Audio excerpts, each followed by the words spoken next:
त्या सोसायटीमध्ये सुद्धा शाळा होती. 8 मोठे मोठे गाळे महानगरपालिकेला देणं क्रमप्राप्त होतं. 10 वर्ष झाली सोसायटी तयार झाली. म्हाडाने डिमांड केली नाही, बीएमसीने म्हाडाकडे पाठपुरावा केला नाही. एक नगरसेवकीचा भाऊ तो गेली 10 वर्ष ते 8 गाळे भाड्याने देतोय आणि पैसे कमवतोय.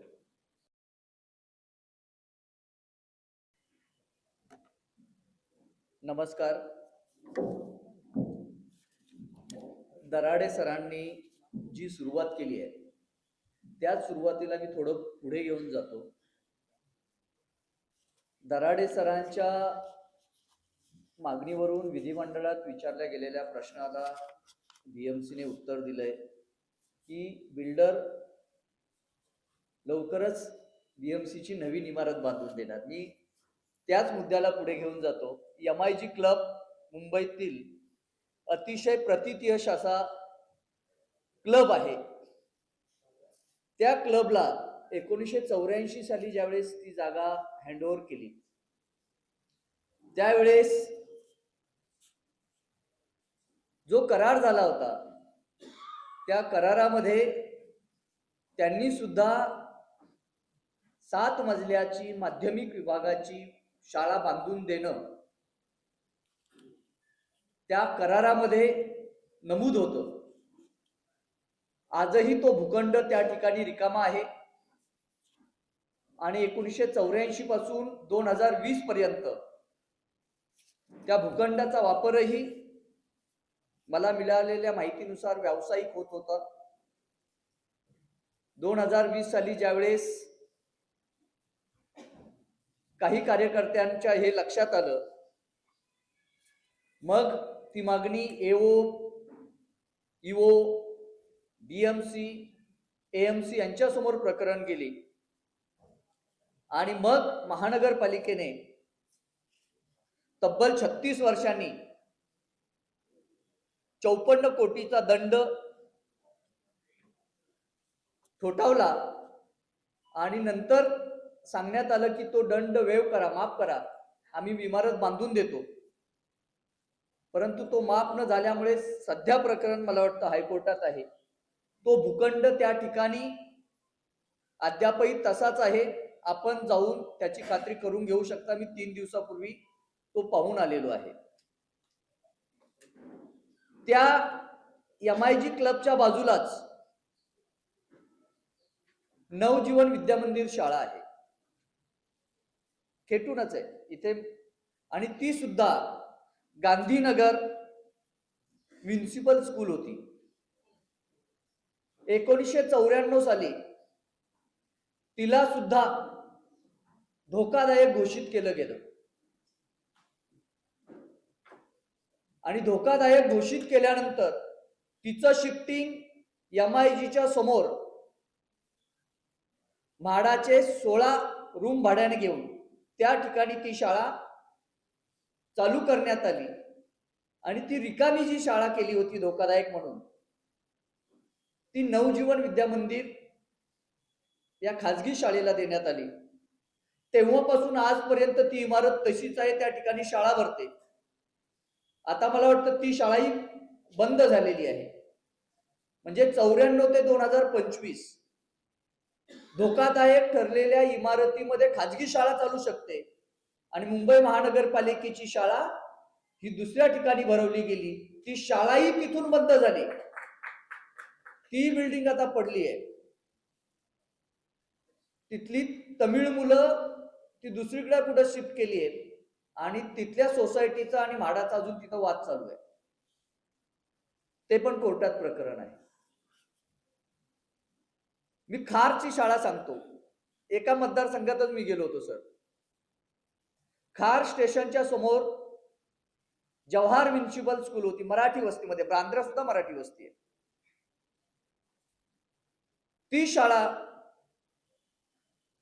1960 साली महानगरपालिकेने खाजगी मालकाची भाड्याने घेऊन बांधली. ती 2016 पर्यंत शाळा सुरू होती. ती शाळा सुद्धा कमी पटसंख्येचं कारण दाखवून, धोकादायक दाखवून महानगरपालिकेने बांधलेली शाळा पाडण्याचे आदेश निघाले, मुलांना निर्मल नगरच्या शाळेत शिफ्ट केलं. ती शाळा महानगरपालिकेच्या अधिकाऱ्यांचं म्हणणं होतं फक्त 2 माळे पाडा, खालचा माळा तसाच राहू द्या. परंतु मालक बिल्डर यांच्या संगनमतानं ती संपूर्ण शाळा जमीनदोस्त करण्यात आली. जमीनदोस्त केलेली शाळा मूळ मालकाने एक तिसरा मालक उभा केला, त्याला विकून टाकली आणि तिसऱ्या मालकाने बिल्डरला विकली. कारण मूळ मालकाचा आणि बीएमसीचा करार होता.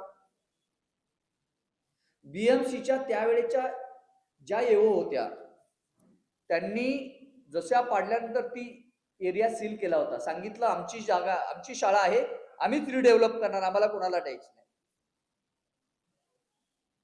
त्या एओंना शिक्षा म्हणून दुसऱ्या एखाद्या अतिशय ज्या ठिकाणी काम नाही त्या ठिकाणी पाठवण्यात आलं. नवीन आलेल्या एओ मीटिंग मध्ये काहीच बोलल्या नाही.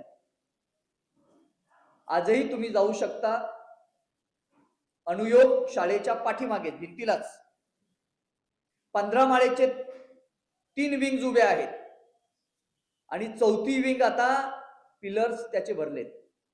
ती जवाहर नगर म्युनिसिपल शाळेची जागा आहे आणि ती खाजगी विकासकाला देऊन आता त्या ठिकाणी 15 माळ्याचा टॉवर उभा राहणार आहे.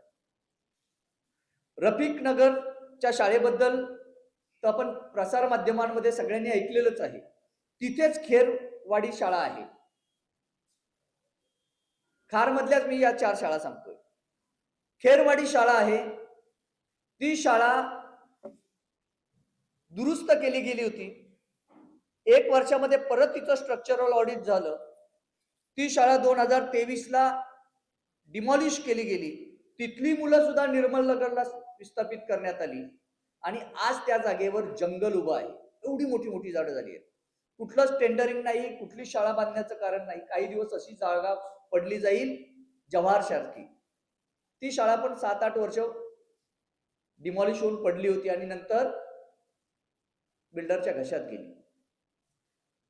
हे केवळ मुंबई महानगरपालिकेच्या एका मतदारसंघातल्या 4-4 ठिकाणच्या शाळांचं डाटा माझ्याकडे आलाय आणि तेच बीकेसी मध्ये एकता नगर मोठी सोसायटी आहे. त्या सोसायटीमध्ये सुद्धा शाळा होती. 8 मोठे मोठे गाळे महानगरपालिकेला देणं करणं प्राप्त होतं. 10 वर्ष झाली सोसायटी तयार झाली. म्हाडाने डिमांड केली नाही, बीएमसीने म्हाडाकडे पाठपुरावा केला नाही. एक नगरसेवकीचा भाऊ तो गेली 10 वर्ष ते 8 गाळे भाड्याने देतोय आणि पैसे कमवतोय. ही परिस्थिती अत्यंत गंभीर यासाठी आहे.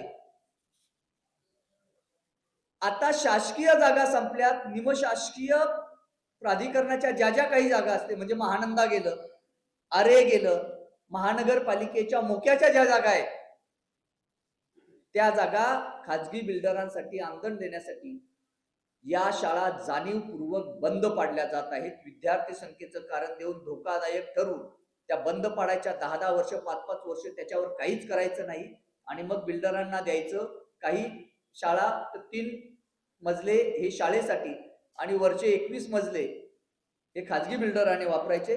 रफिक नगरची शाळा सुद्धा याच प्रकरणाला पुढे घेऊन जाणारी आहे. ती शाळा सुद्धा अशीच ठरवून त्याच्यावर कारवाई करण्यात आली, त्या बंद पाडण्यात आल्या, त्याचं शिफ्टिंग करण्यात आलं. मी सरांना न्यू मोरी माहीम रोडच्या बाबतीत वक्ते बोलणार आहेत, पण मी सरांना कागद दिलाय. महानगरपालिकेचा अधिकाऱ्यांनी दिलेला रिपोर्ट आहे. ती मुलं 4 ते कागदावर आहेत 4-4 किलोमीटर त्यांचं दुसऱ्या शाळेमध्ये स्थलांतर केलंय. आरटी कायदा सांगतोय 1 किलोमीटरच्या बाहेर तुम्ही मुलांना पाठवू शकत नाही, ती शाळा आहे. पण सरकारच जर कायद्याचं उल्लंघन करणार असेल तर दाद कुणाकडे मागायची?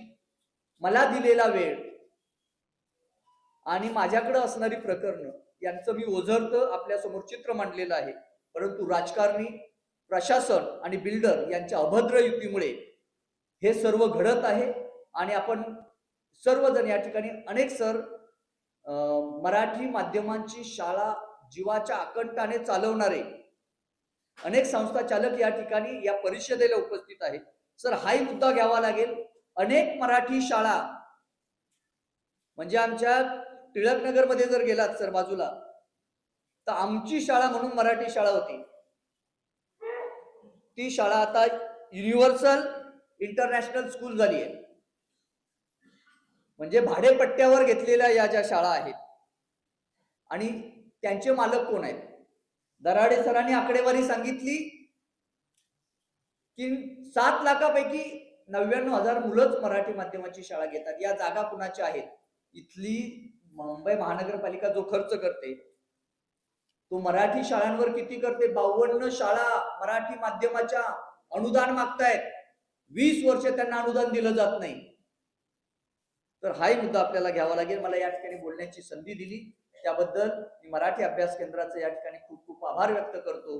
आपण भेटत राहूया आणि याच्या विरुद्ध लोक चळवळ उभी करणं गरजेचं आहे, कारण या आपल्या शाळा आहेत, आपली प्रॉपर्टी आहे, आपण ती वाचवायला हवी. धन्यवाद. जय हिंद, जय महाराष्ट्र.